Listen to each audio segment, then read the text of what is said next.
Assalamualaikum para dulur semua. Alhamdulillah kita pagi hari ini ketemu lagi dengan saya Hasan Bisri PFC di channel Hasan Bisri PFC. Mudah-mudahan dulur semua pada sehat dan diberkahi oleh Allah Subhanahu wa taala, dan mudah-mudahan kita memperoleh kebahagiaan sepanjang hari.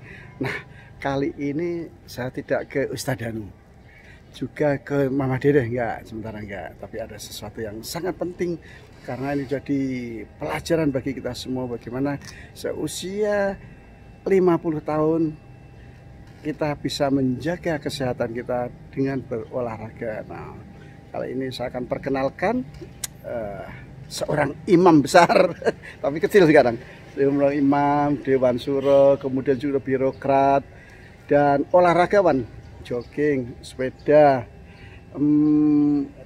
badminton, luar biasa ini, pokoknya banyak, dan usianya kayaknya sih sebaya sama saya ini ya. Kita datang yuk ke Bapak Imam Gunawan yang mulia. Assalamualaikum. Waalaikumsalam. Waduh, wajah ganteng luar biasa ini, enggak? Alhamdulillah. Enggak cuma kalau pakai peci putih aja ini, tapi pakai helm. Waduh, kok luar biasa, keren banget tuh. Sehat Pak Hasan? Alhamdulillah sehat-sehat. Tuh kelihatan segar. Ya. Pak Imam hari ini sudah olahraga apa aja nih? Tadi pagi jogging sekitar ya nggak terlalu lama-lama 400 meter kali 10 untuk menjaga otot. 400 meter kali 10? Ya, sekitar 4 kilo lah. Ya Allah, 4 kilo jogging. Terus dilanjut apa nih? Dilanjut kemudian apa namanya? Bersepeda statis di rumah. Bersepeda statis ya, untuk mempertahankan apa namanya otot dan stamina bersepeda.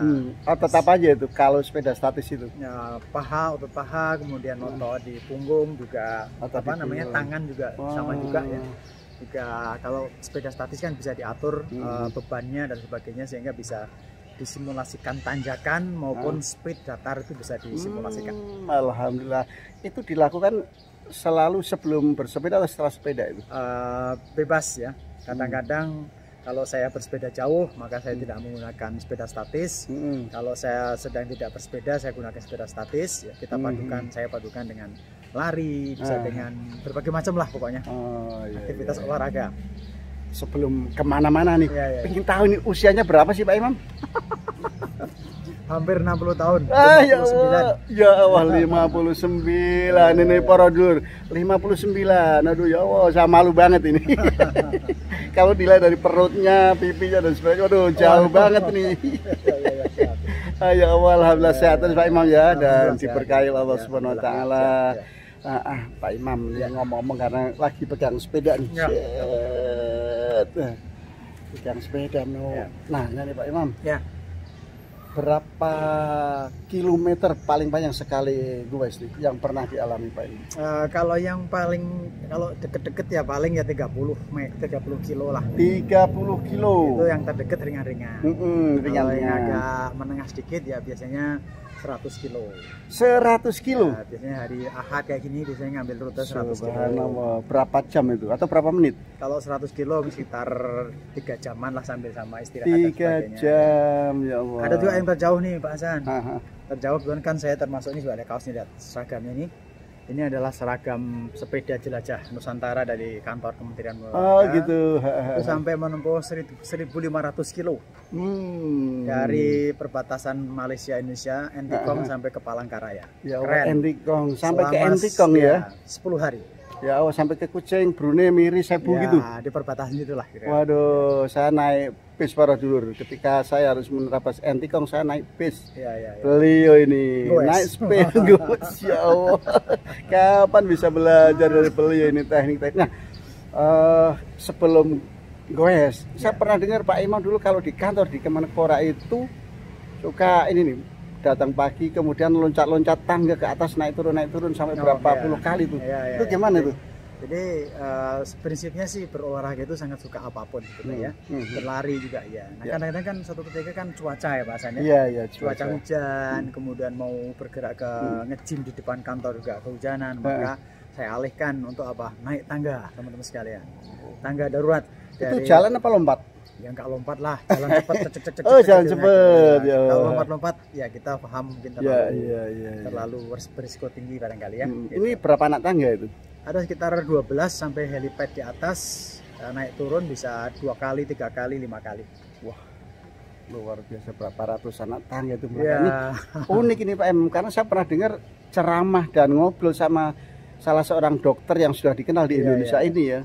Bahwa usia-usia di atas 50 tahun, bahkan boleh nyebut kalau nggak salah 45 tahun tuh. Itu hal-hal semacam itu harus dihindari karena beban kaki kita menyangga tubuh kita itu 2 kali lipat. Betul. Ini Pak Imam menyiasati gimana nih? Atau pakai doa khusus? Kita paham bahwa semakin tua semakin berisiko. Tapi kan risiko itu bisa kita kurangi Pak Hasan. Jadi misalnya pada saat saya berolahraga yang menghentak-hentak itu, maka peralatannya disesuaikan Pak. Seperti misalnya sepatunya. Sepatunya harus sepatu yang bisa meredam benturan antar tulang. Jadi lebih empuk dan sebagainya gitu. Itu perlu disiasati seperti itu. Itu sepatunya bermerek gitu ya kalau gitu ya? Iya, tidak boleh menyebut nama merek dong. Nanti di endorse di sini. Dapat sponsor. Kemudian cara meletakkan kakinya, landingnya di tangga itu juga harus dipikirkan ya. Jangan tumitnya tapi ujungnya supaya dapat benturannya itu dapat enggak glek tapi enak tek. Itu naiknya itu ya? Naiknya. Kalau turunnya? Sama, turunnya juga sama. Jadi yang didahulukan adalah ujung kakinya itu bukan tumitnya tapi ujungnya dikit sehingga landingnya bisa halus, tidak menghentak-hentak, bukan ledakan-ledakan tapi kayak semacam dapat shock breaker gitu lah. Gitu ya. Itu paginya sarapan dulu atau enggak? Atau hanya minum jeruk aja nih? 2 jam sebelumnya atau bagaimana? Saya kebetulan kalau pagi hari tidak biasa sarapan. Saya setiap hari itu selalu makan buah. Jadi tidak makan nasi, karbohidrat dan sebagainya itu nanti kalau udah siang hari. Kalau pagi hari selalu buah aja. 1 apel aja udah cukup untuk berolahraga berjam-jam bagi saya. 1 apel aja ya? Sudah cukup ya? Apel 1 jeruk atau 1 mangga. Iya. Ini naik turun tangga itu ya, itu kabarnya sebelum di Kemenpora juga sudah dilakukan di waktu di BPPT itu. Sebelum di Menpora, kalau Menpora kan gedungnya cuma 10 lantai ya, plus lipat ya sekitar 12 lantai. Kalau di BPPT itu lantainya 24. Waduh. 24 saya biasa kalau naik turun sambil bawa laptop itu bisa 2,5 kali. Jadi naik turun lagi, naik. Pas dulu saya waktu itu di lantai 12. Nah udah setelah itu kemudian beristirahat. Enak gitu. Tapi perlu dicatat pada saat sebelum saya naik gedung dari bawah ke atas itu, saya berhenti naik jemputan itu dari kantor, dari rumah itu turunnya di Semanggi. Dari Semanggi ke Tamrin jalan kaki. Luar biasa. Jalan kaki, ketemu tangga darurat naik ke atas turun, ketemu lagi naik lagi turun, lagi naik turun. Pokoknya adventure. Wah gitu. Kita jadikan. Pernah ini nggak berangkat atau pulang dari kantor ke rumah jalan kaki atau lari? Pernah nggak? Kalau lari nggak pernah, kalau jalan kaki pernah 2 kali. Berapa jam? Ya, sekitar 6 jam. 6 jam ya, 6 jam kecepatan berapa kilometer per jam itu? 6 jam itu sekitar kecepatan 5 km per jam lah. 5 km per jam. Jaraknya kita 32, ya jalan kaki ada istirahat sholat duhur dan sebagainya gitu. Itu namanya nekat dan ya nekat lah. Biar ada sesuatu kejutan. Sehingga kayaknya kerja Jakarta pernah pulang dan pergi ke kantor jalan kaki. Jadi pengen tahu nih ya, selain tadi di pagi hari itu nggak sarapan tapi buah-buah. Nah untuk siang dan malamnya gimana nih? Ini kalau ini teman-teman sekalian mungkin bisa nge-browsing ya di internet. Saya itu menerapkan pola namanya food combining. Dari tahun berapa? Waduh lama sekali itu Mas. 10 tahun, 15 tahun? Ya, sekitar 10 tahunan lah. 10 tahunan. Ya. Tapi kadang-kadang juga bocor juga, kadang-kadang nggak disiplin. Tapi prinsip itu masih saya pergunakan sampai sekarang. Food combining Food combining, pagi makan buah, bagi pemula mungkin harus minum jeruk nipis sedikit untuk menciptakan suasana basah di lambung, kemudian makan buah, siang makan karbohidrat sama sayur mayur atau protein hewani sama sayur mayur. Itulah, saya tidak mempertemukan antara protein protein hewani dengan karbohidrat. Tidak pernah ketemu, jarang. Tidak pernah ketemu ya. Food combining itu dari mana sebenarnya aslinya itu? Ini kayaknya sudah ada di mana Pak? Kayaknya kayak di Amerika atau apa gitu, saya nggak tahu. Jadi saya baca itu kemudian kayaknya bagus nih. Semula sih pernah gendut banget. Pernah berat badan mencapai ini Pak Hasan, pernah mencapai 92 kilo. 92, kemudian turun berapa kilo lagi? Sampai 70 kilo. 70 kilo selama berapa lama? Selama kurang lebih 4 bulan. 4 bulan dengan food combining tadi ya. Combining plus olahraga. Luar biasa. Ya. Ini olahraga apalagi yang belum tapi pingin? Memanah, berkuda, berenang. Ya. Saya prinsipnya itu olahraga suka semuanya. Suka semuanya ya. Jadi kalau olahraga yang belum itu ya ini aja pengalaman bersepeda pulang dari Jakarta ke rumah. Oh gitu. Kepingin banget ya, belum ya. Belum terjadi. Nanti kalau kerjanya weekend kali ya. Jadi suasana enak, campur car free day, pulang agak lengang dari kendaraan bermotor. Oke, mudah-mudahan bisa inilah ya terlaksana itu ya. Nah, ini nih beberapa hari yang lalu kan ada temen juga nih wartawan Hadi Mustafa itu ya. Kebetulan dari 4 bersaudara beliau itu yang meninggal tiga-tiganya dalam keadaan berolahraga. Nah, Pak Hadi Mustafa ini meninggal kemarin dalam rangka bersepeda juga. Jaraknya terlalu jauh, usianya juga sudah 50 ya. Itu ini gimana menurut teori maupun praktek Pak Imam selama ini? Tubuh kita memang perlu kita kenali ya Pak San. Supaya kita tidak mendolimi tubuh kita sendiri gitu. Jadi semulanya kita pakai teori dalam ilmu kesehatan lah. Kira-kira kalau usia saya segini, kemudian denyut jantung saya segini, maka harus saya berolahraga seperti ini.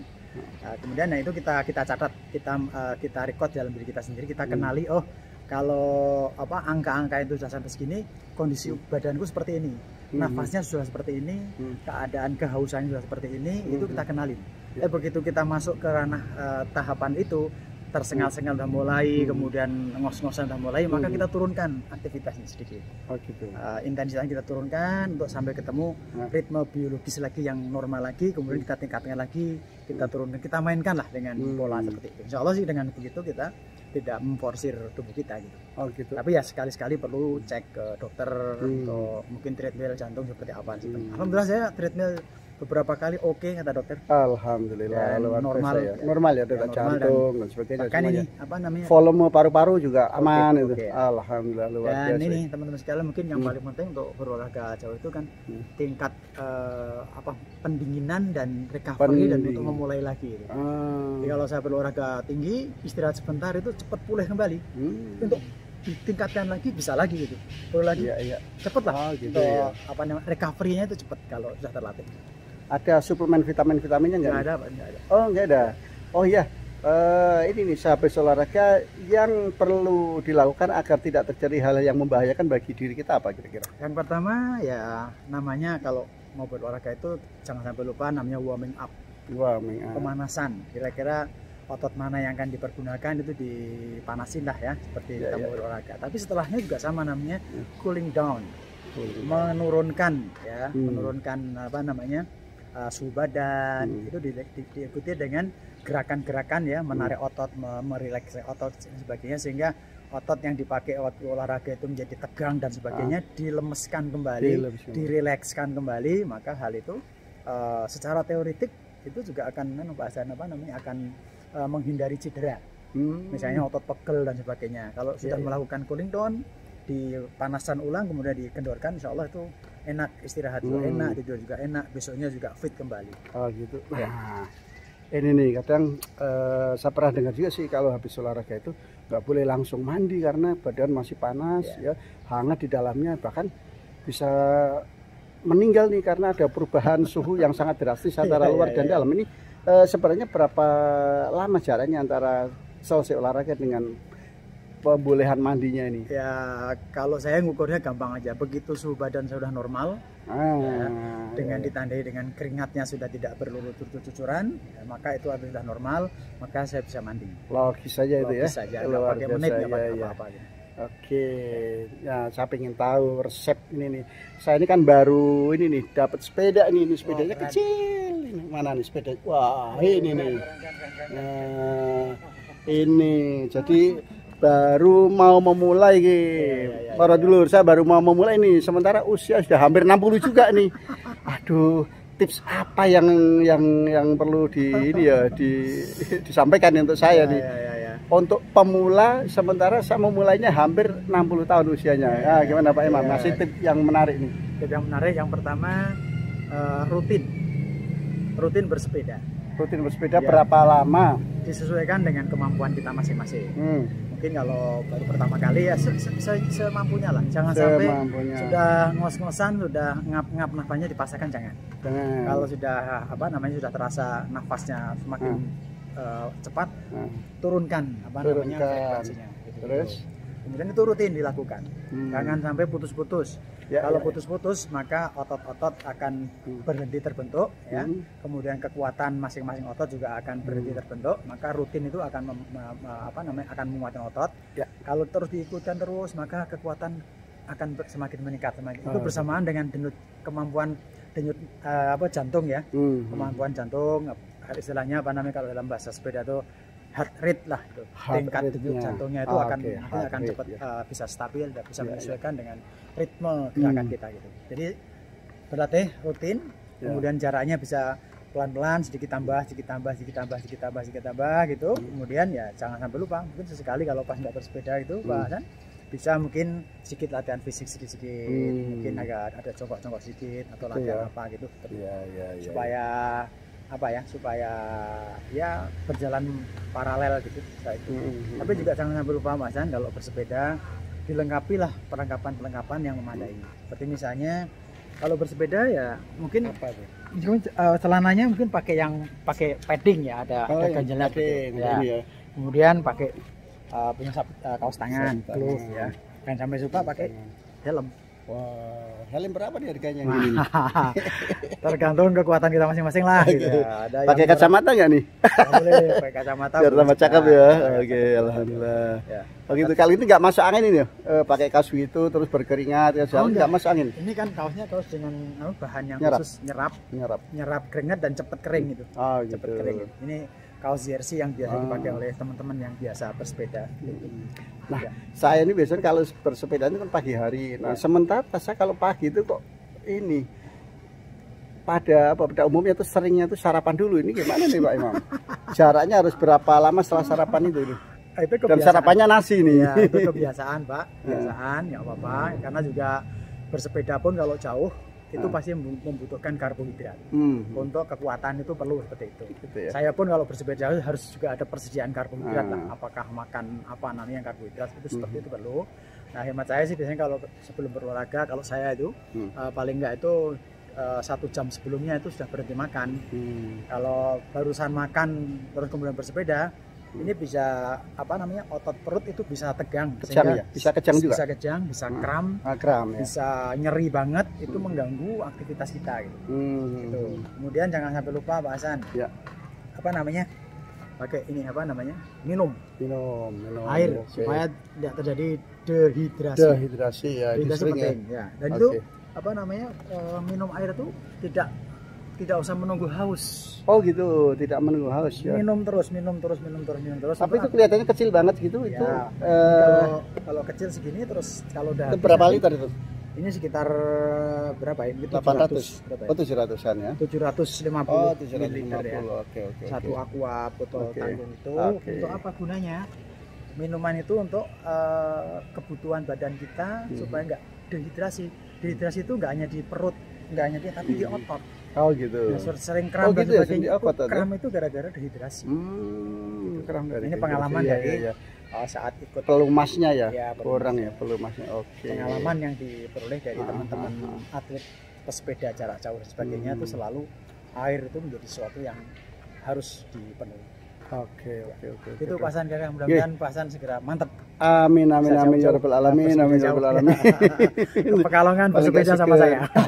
Satu lagi nih, ini manfaat selain tadi berat badan turun, itu apa lagi ini yang Pak Imam merasakan selama berolahraga khususnya bersepedaan? Bahagia Pak Hasan. Bahagia. Apa itu bahagia? Bahagia itu kita merasakan sesuatu itu fresh, lega, bergembira. Kenapa begitu? Karena biasanya kalau kita sudah mencapai hasil tertentu, itu sebuah prestasi gitu, kita rasanya bangga, seneng gitu. Wah, saya udah mencapai 10 kilo, wah senangnya Masya Allah gitu. Dan mungkin bisa dilihat di teori-teori ya, bersepeda itu memang secara syaraf pun juga ilmu neurologi juga dipandangnya sangat membahagiakan. Jadi bahagia. bahagia banget. Dan jadi saya juga ingin bahagia selalu juga nih ya. Paling nggak sepekan sekali harus bahagia nih. Apalagi kalau Pak Presiden ini kan kita ini kan bersepedanya nggak hanya kosong-kosong saja. Gitu ya. Mungkin bersepeda sambil sekali-sekali bertasbih, sambil sekali-sekali melihat salawat kiri kanan, itu ya. Alhamdulillah ya. Ketemu orang bermacam-macam, wah masya Allah ciptaan Allah yang sangat luar biasa sekali dan sebagainya gitu. Kemudian setelah mencapai target tertentu, alhamdulillah Allah memberikan kekuatan sampai segini dan sebagainya gitu. Itu kan kalau bagi saya secara pribadi sih bersepeda jauh dan sebagainya itu manfaat yang paling utama adalah bersyukurnya itu masya Allah bahwa saya diberikan kekuatan wah seperti ini gitu. Luar biasa para dulur. Inilah kalau ketemu birokrat dari Kemenpora lagi dan kemudian juga Dewan Syuro Masjid Al Muhajirin tuh Al Muhajirin Villa Nusa Indah. Jadi tidak hanya resep-resep olahraga bagaimana sehat, kemudian manfaatnya bagaimana sebaiknya, tapi juga diselipi dengan pesan-pesan tausiah singkat tapi sangat mengena. Nah, mudah-mudahan ini menjadi bagian yang sangat penting bagi kesehatan kita, dan mudah-mudahan juga tidak hanya diizinkan oleh Allah, tapi kita juga diridhoi ketika kita berolahraga gitu ya. Oke Pak Imam, terima kasih atas tipsnya hari ini. Mudah-mudahan ini bisa berguna, bermanfaat bagi ini nih subscriber. Wah, sekarang main YouTube. Ini presiden DKM tapi main YouTube. Alhamdulillah. Alhamdulillah buat teman-teman semuanya. Amin. Ayo berolahraga biar sehat kuat. Oke, alhamdulillah. Terima kasih. Assalamualaikum warahmatullahi wabarakatuh. Waalaikumsalam warahmatullahi wabarakatuh.